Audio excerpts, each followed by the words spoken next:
HR वो person होता है जो रिक्रूट करता है, उनको ट्रेन करता है, उनके बेनिफिट्स को देखता है, उनकी परफॉर्मेंस को देखता है। क्या उसकी प्रोफाइल में बेसिक चीज़ें होती हैं, उसकी सीवी पे क्या चीज़ देखी जाती है? पहले हम सीवीज़ को लेकर चलते थे, लेकिन अब क्योंकि टाइम एडवांस होता जा रहा है, सीवीज़ तो चल ही रही है, लेकिन अब लिंक्डइन प्रोफाइल बहुत इंपॉर्टेंट हो गई है। स्किल्स, क्वालिफिकेशन, वो सारा क्राइटेरिया बेस कर रहा होता है कैंडिडेट को सिलेक्ट करने में। आपकी जो डीलिंग्स है ना, वो ह्यूमन के साथ है, वो मशीनरी के साथ नहीं है। और ह्यूमन ही जो है वो इमोशन से ऑपरेट करते हैं। ठीक,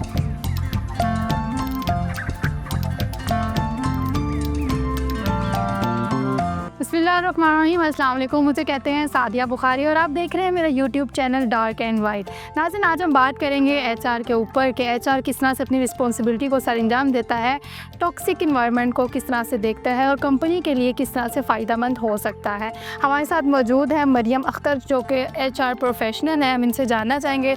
सबसे पहले तो thank you for being here today. कैसी हैं आप? अल्हम्दुलिल्लाह। आप कैसे सादिया? अल्हम्दुलिल्लाह, ठीक ठाक। अच्छा, एचआर होता क्या है और इसकी क्या रिस्पॉन्सिबिलिटीज़ होती है? अच्छा, एचआर बेसिकली वो पर्सन होता है जो ह्यूमन से इंटरेक्ट करता है, ह्यूमंस को डील करता है। अब वो चाहे ह्यूमंस को ऑर्गेनाइजेशन में लाना हो, लाकर रिटेन करना हो, उनकी कंपनसेशन बेनिफिट्स पे काम करना, उनको ट्रेन करना हो, ट्रेनिंग से लेके आगे उनकी परफॉर्मेंस मैनेज करना, तो ये सब चीज़ें एचआर करता है। ठीक है। अच्छा मरियम, मुझे ये बताइएगा कि एचआर एक बड़ा हवा बना हुआ होता है कि यार एचआर में ये चीज़ हो जाएगी, एचआर की जॉब, अगर आप कोई कुछ भी ऐसी मिस्टेक करेंगी आपकी जॉब चली जाएगी। एचआर डिपार्टमेंट डॉक्यूमेंटेशन के अलावा और कौन कौन सी रिस्पॉन्सिबिलिटीज़ को देखता है? सो बेसिकली एचआर को हमने जो है डॉक्यूमेंट तक महदूद कर दिया है, लेकिन एचआर सबसे इम्पोर्टेंट रोल प्ले करता है ऑर्गेनाइजेशन। ओके। जैसे अगर हम रिसोर्सेज की बात करें, हर ऑर्गेनाइजेशन में 3 तरह के रिसोर्सेज होते हैं, जिसमें ह्यूमन होता है, मशीनरी कैपिटल होता है, लैंड होता है। ठीक है। और इन सब में सबसे इम्पोर्टेंट पर्सन जो है वो ह्यूमंस है। ह्यूमन से काम लेना है और ह्यूमंस को आगे रिटेन करना है, उनको लेके चलना है। ठीक है। तो एचआर वो पर्सन होता है जो रिक्रूट करता है, उनको ट्रेन करता है, उनके बेनिफिट्स को देखता है, उनकी परफॉर्मेंस को देखता है, और परफॉर्मेंस के बाद उनको ऑर्गेनाइजेशन में ऑफ बोर्डिंग तक एचआर ही लेकर चलता है। ठीक है। अच्छा, किसी अगर आपके पास कोई ऐसा इंटरव्यूअर आता है, उसे इंटरव्यू देना होता है और किस तरह से पैनल डिस्कशन जो है वो होती है और उसकी तैयारी को, सारी चीज़ों को किस तरह से एनालिसिस किया जाता है, क्या उसकी प्रोफाइल में बेसिक चीज़ें होती हैं, उसकी सीवी पे क्या चीज़ देखी जाती है, क्या मुकम्मल इसकी सीवी देखी जाती है या उसकी डीपी प्रोफाइल बस इतना देख के उसको सिलेक्ट कर दिया जाता है? सो ये आपने बहुत अच्छा क्वेश्चन पूछा है। मोस्टली पहले हम सीवीज़ को लेकर चलते थे, लेकिन अब क्योंकि टाइम एडवांस होता जा रहा है, सीवीज़ तो चल ही रही हैं, लेकिन अब लिंक्डइन प्रोफाइल बहुत इंपॉर्टेंट हो गई है, जहाँ से हमें स्किल्स का पता चल जाता है कि कौन सी स्किल्स हमें रिक्वायर्ड हैं और कौन सी स्किल्स जो हैं वो पर्सन ऑर्गेनाइजेशन में लेकर आ रहा है। तो स्किल्स, क्वालिफिकेशन, वो सारा क्राइटेरिया बेस कर रहा होता है कैंडिडेट को सिलेक्ट करने में। ठीक है। और उसके बाद पैनल डिस्कशन हो गई या एक वो डिपेंड करता है कि इंटरव्यू किस पर्सन के साथ हो रहा है। यूजुअली जो रिक्रूटर होता है वो इनिशियल स्क्रीनिंग कर लेता है, वो क्वेश्चंस पूछ लेता है। जो छोटी ऑर्गेनाइजेशंस होती हैं, जो स्टार्टअप्स होते हैं, वहाँ पर एचआर ही वो पर्सन होता है जो रिक्रूट भी कर रहा होता है, इंटरव्यू भी ले रहा होता है, और इंटरव्यू के बाद जो है वो आगे कैंडिडेट फॉरवर्ड कर देता है। अगर कैंडिडेट वो सिलेक्ट कर लेता है, उस क्राइटेरिया पे पूरा उतर जाता है जो कि हमने डिस्कस किया है, क्वालिफिकेशन, स्किल्स और फिर उनका एक्सपीरियंस। ठीक है। अच्छा, आपका बहुत ज़्यादा एक्सपीरियंस है, आपने डिफरेंट ऑर्गेनाइजेशन के साथ भी काम किया, डिफरेंट डिपार्टमेंट्स में भी काम करती रही हैं। किस तरह का आपका एक्सपीरियंस रहा और सबसे ज़्यादा कौन सी ऐसी रिस्पॉन्सिबिलिटीज़ थी डिपार्टमेंट के हवाले से जिस पे आप काम करती थी और बहुत टफ लगता था कि नहीं, ये डिपार्टमेंट में ये रिस्पॉन्सिबिलिटीज़ जो हैं ये ज़रा ज़्यादा मुश्किल है, इनको अदा करना ज़रा मुश्किल है?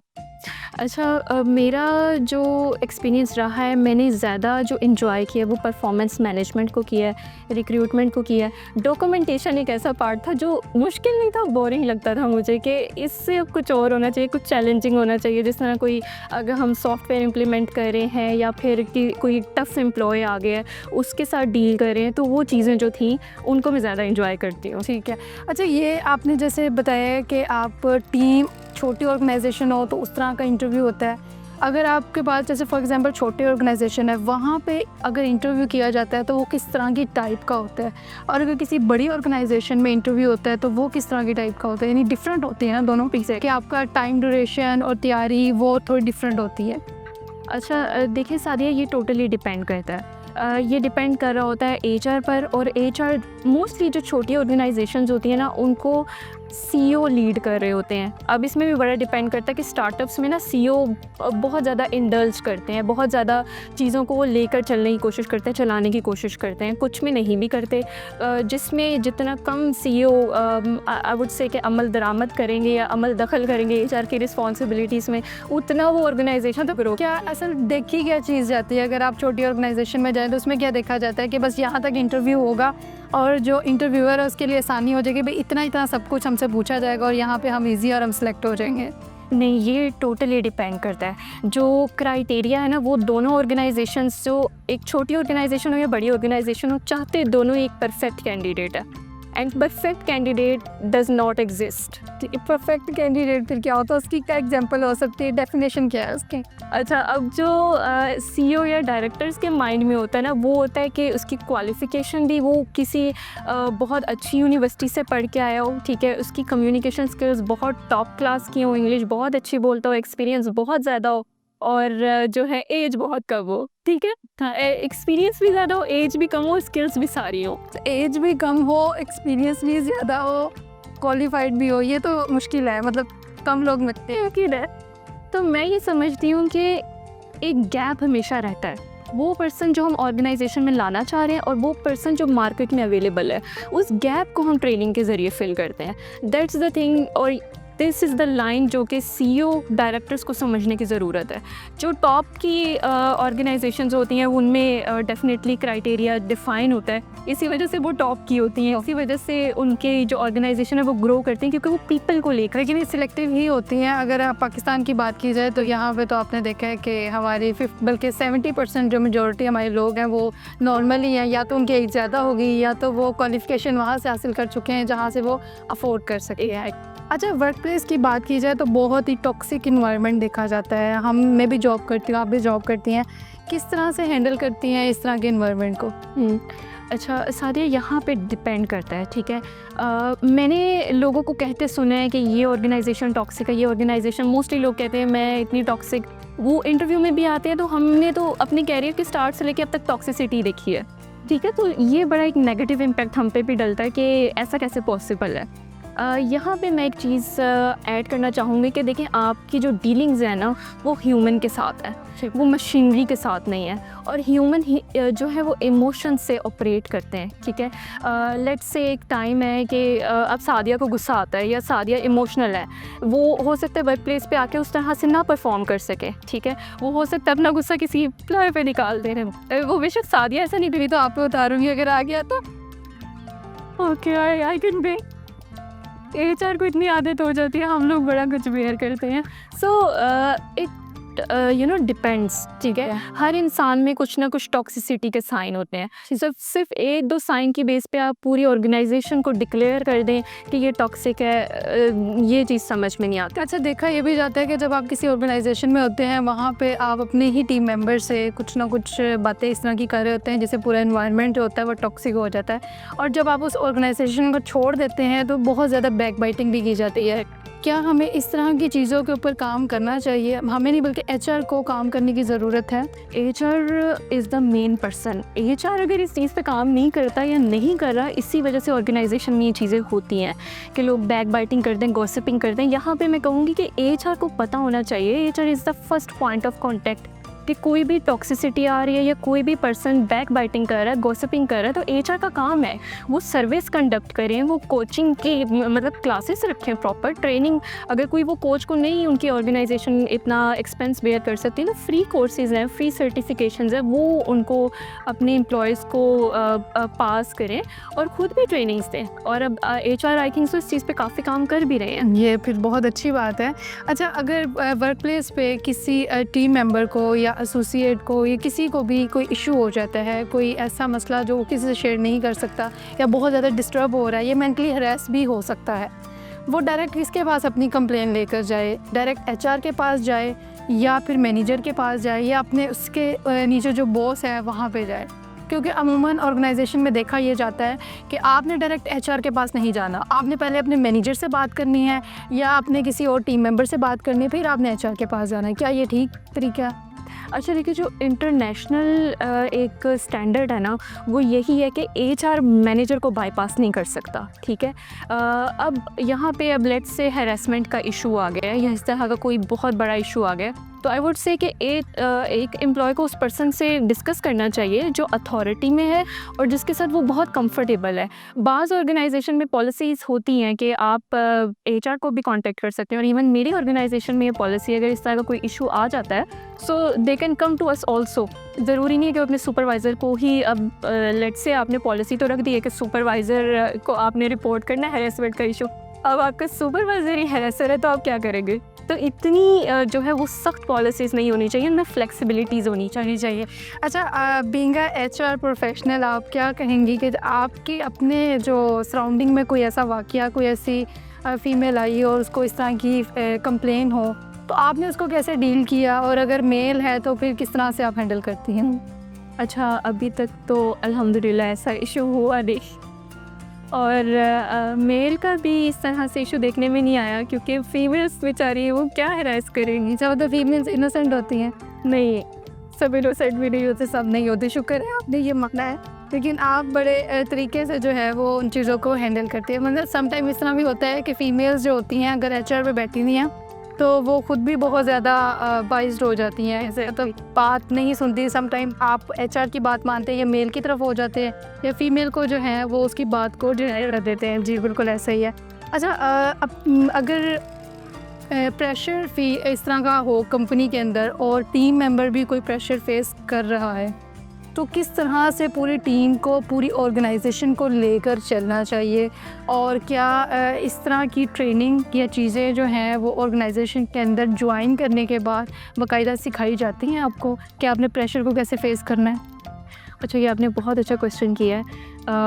स्टार्टअप्स में तो ये प्रोसीजर नहीं होता कि वहाँ पे ट्रेनिंग्स दी जाएँ, कोचिंग प्रोवाइड की जाएँ।